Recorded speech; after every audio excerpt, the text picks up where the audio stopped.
the United States is escalating war on another part of the globe.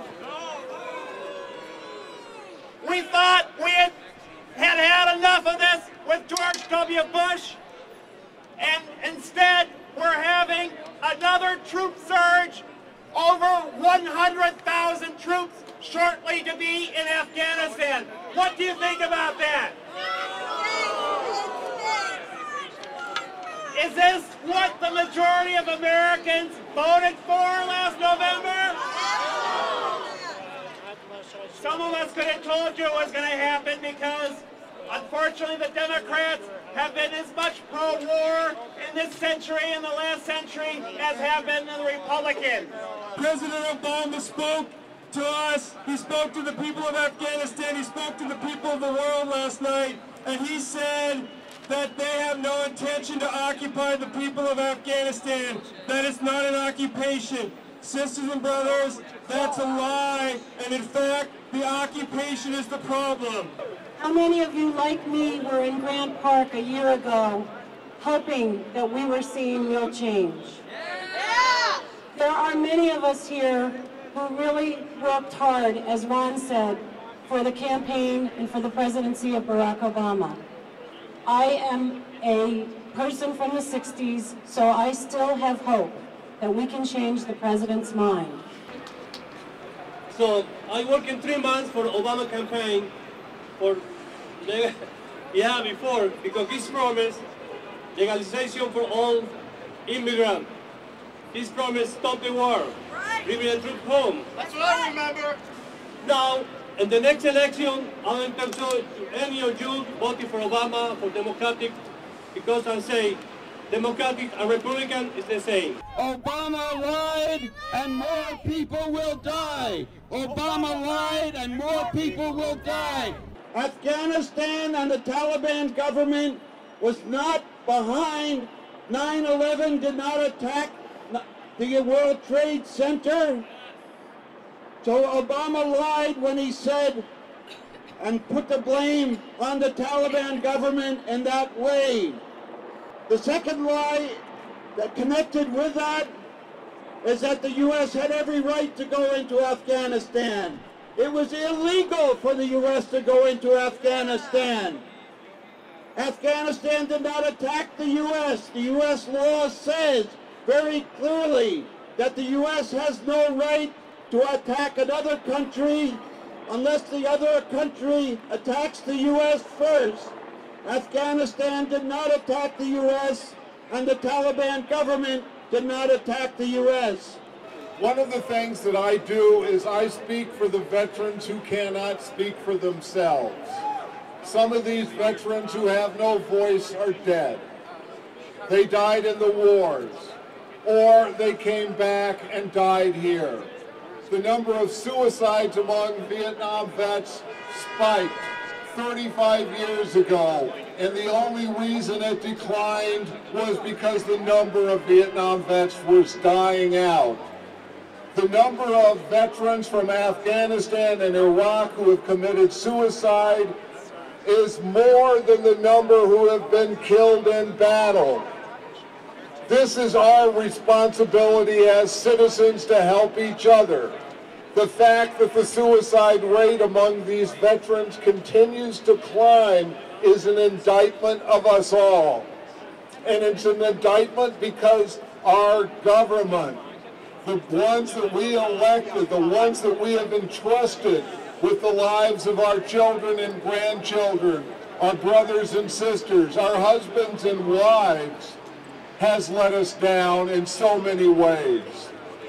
The number of veterans of Iraq and Afghanistan who are still on active duty and have been determined to be non-deployable because their post-traumatic stress disorder is so severe that they would be a danger to themselves and their unit, that number is greater than the number that graduated from basic training.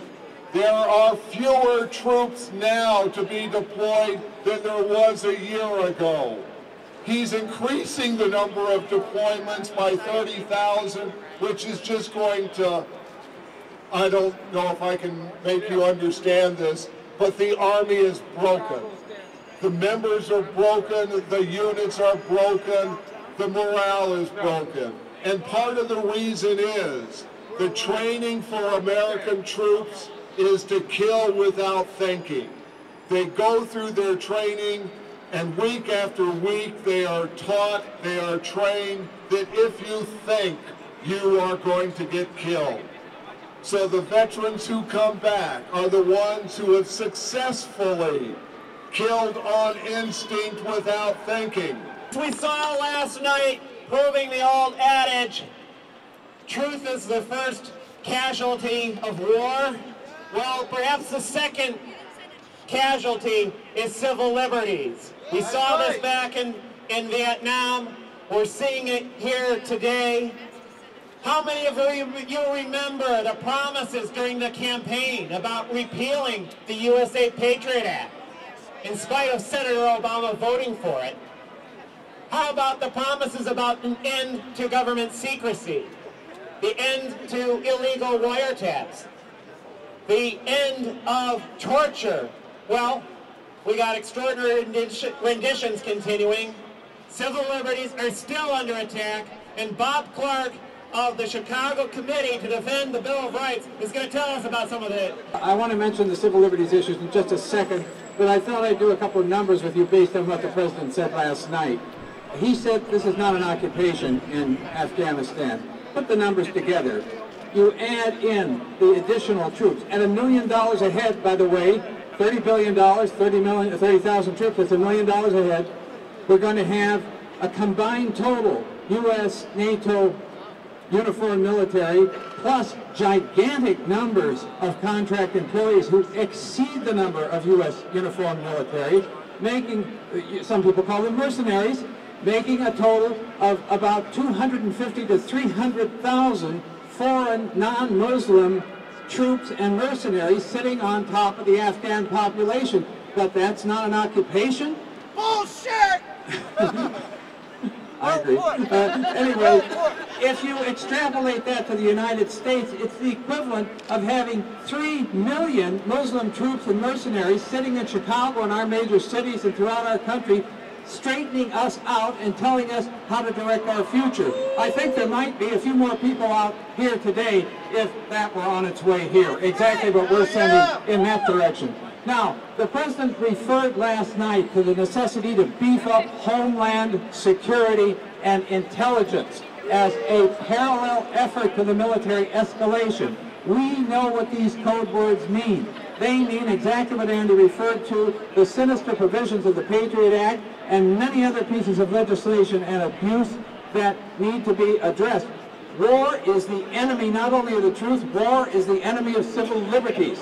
And right now there are some efforts in the House Judiciary Committee and elsewhere to repeal some of the most insidious provisions of the Patriot Act, but that's not even close to what's necessary. I'd like to mention also the efforts of our Chicago coalition on the Boeing torture issue. Many of you know Boeing Corporation has its headquarters in Chicago.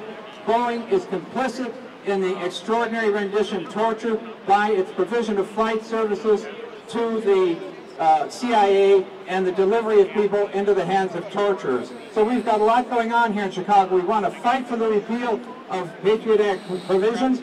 We want to highlight Boeing's role in complicity in torture, and we want to roll back this insane escalation.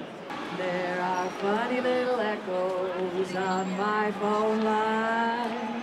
There are funny little echoes on your phone line.